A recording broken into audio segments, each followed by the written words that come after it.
در ادامه ردیف سوم استاد صبا تو این ویدیو تمرین شماره 7 تمرین اشاق تقدیم حضورتون خواهد شد.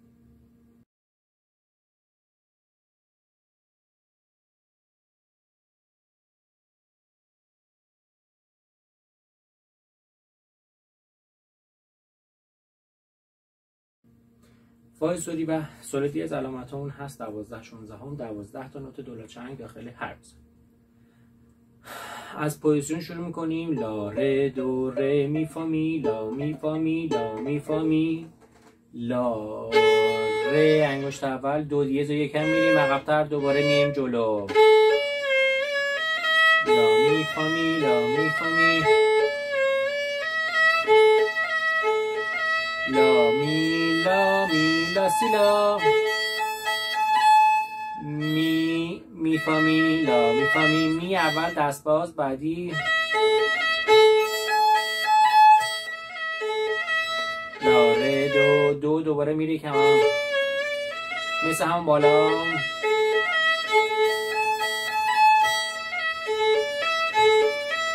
لا ره می لا دو ره لا سی دو لا ره می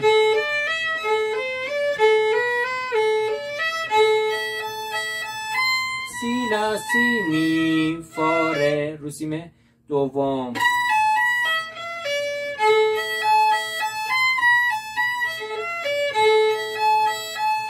ره دو سی سول انگشت اولی زمین میره عقب‌تر دوباره میاد جلوتر.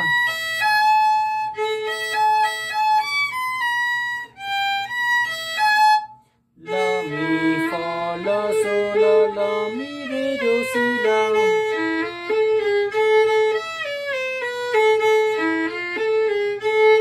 می پوزیشن می ره دو سی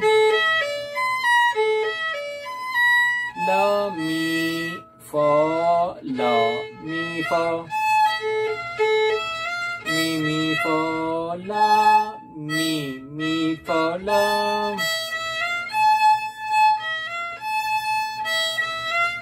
می اول دست باز، می دوم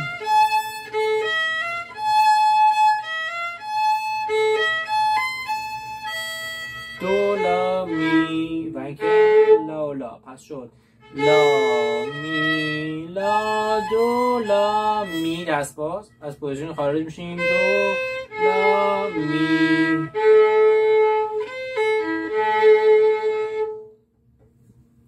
تقدیم همه شما عزیزان.